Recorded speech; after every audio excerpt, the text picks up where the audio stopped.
जब आप अपने देश की सीमाओं के भीतर हो तो आप खुद को सबसे ज्यादा सुरक्षित मानते हैं, लेकिन क्या हो अगर वही देश आपकी कुछ भी मदद न कर सके। इंडियन एयरलाइन की फ्लाइट IC814 काठमांडू के त्रिभुवन इंटरनेशनल एयरपोर्ट से दिल्ली के लिए उड़ान भरती है। इस फ्लाइट को दिल्ली पहुंचने में बस 2 घंटे का समय ही लगना था, लेकिन इस फ्लाइट में बैठे पैसेंजर्स और क्रू मेंबर इस बात से बिल्कुल अनजान है कि दिल्ली की ये दूरी उनके लिए बहुत दूर होने वाली है। इस प्लेन को 5 लोगों के द्वारा हाईजैक कर लिया जाता है और ये हाईजैकर्स डिमांड करते हैं $200 मिलियन और कुछ आतंकवादियों को रिहा करने की। अगले 7 दिनों तक पूरा भारत इस हंगामे को टेलीविजन पर लाइव देखते हैं।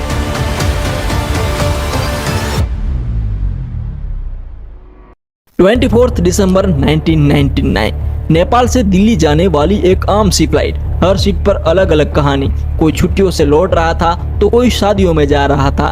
विमान में करीब 176 यात्री और 15 क्रू मेंबर बैठे हुए थे और ये प्लेन काठमांडू से उड़ान भर लेता है।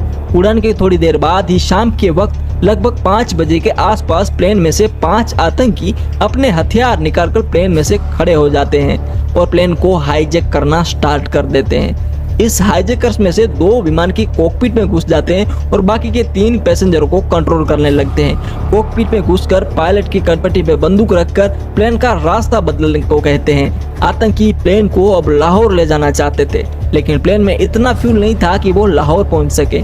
पहले तो आतंकी मानते ही नहीं, लेकिन पायलट जब फ्यूल इंडिकेटर बताते हैं तो वो प्लेन को पंजाब के अमृतसर में लैंड करवाने के लिए मान जाते हैं। अमृतसर में प्लेन में कमांडो भेजने का प्लान किया जाता है, इसी वजह से फ्यूल में जानबूझकर देरी की जाती है। लेकिन हाईजैकर्स को इस देरी से कुछ शंका होने लगती है और ये प्लेन को वापस उड़ान भरने के लिए बोलते हैं और ये प्लेन कमांडो के आने से पहले ही वापस उड़ान भर लेता है। हाईजैकर्स अब प्लेन को लाहौर की ओर ले जाते हैं, लेकिन पाकिस्तानी ATC इसे लैंड करने की परमिशन नहीं देते और धमकी भी देते हैं कि अगर ये प्लेन को लैंड करोगे तो उसे उड़ा दिया जाएगा। लेकिन हाईजैकर्स का चीफ प्लेन को लाहौर में ही लैंड करवाना चाहता था।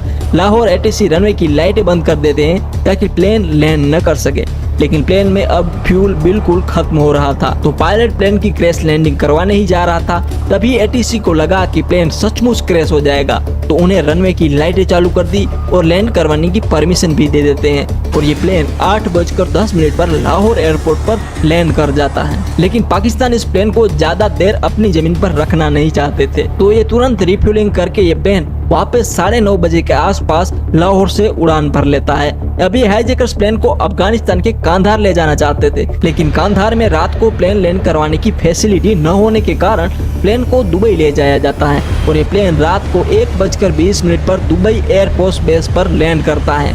प्लेन में रिफ्यूलिंग के बदले दुबई ATC वाले बच्चे और औरतें और कुछ घायल लोगों को छोड़ने के लिए हाईजैकर्स को राजी करवा लेते हैं। उधर चाकू लगे रिपन गतियाल की मौत हो जाती है और उनकी बॉडी भी हाईजैकर्स उधर ही एयरपोर्ट पर फेंक जाते हैं और ये प्लेन एक बार फिर वापस उड़ान भर लेते हैं। हाईजैक के दूसरे दिन ये प्लेन कांधार लैंड करते हैं और ये मांग करते हैं 35 आतंकियों की रिहाई और $200 मिलियन की।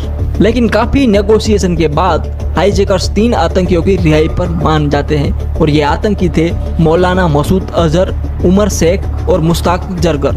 आखिरकार भारत सरकार ने झुकने का फैसला किया, तीनों आतंकियों को कंधार भेजा गया और बदले में बंधक छोड़े गए। लेकिन यही रिहाई बाद में भारत पर कहर बनकर टूट पड़ी। मसूद अजहर ने जैसे मोहम्मद बनाया, उमर शेख डेनियल पर मर्डर केस में दोषी पाया गया और जरगर अभी भी कश्मीर में सक्रिय बताया जा रहा है। कंधार हाईजैक भारत की सबसे बड़ी परीक्षा थी और उस परीक्षा में हमने कुछ जिंदगियां बचाई, लेकिन बहुत कुछ खो दिया। वीडियो पसंद आया तो एक लाइक जरूर कर दे ताकि हमें मोटिवेशन मिलती रहे और ऐसे ही वीडियो के लिए हमारे चैनल को सब्सक्राइब जरूर कर दे। धन्यवाद।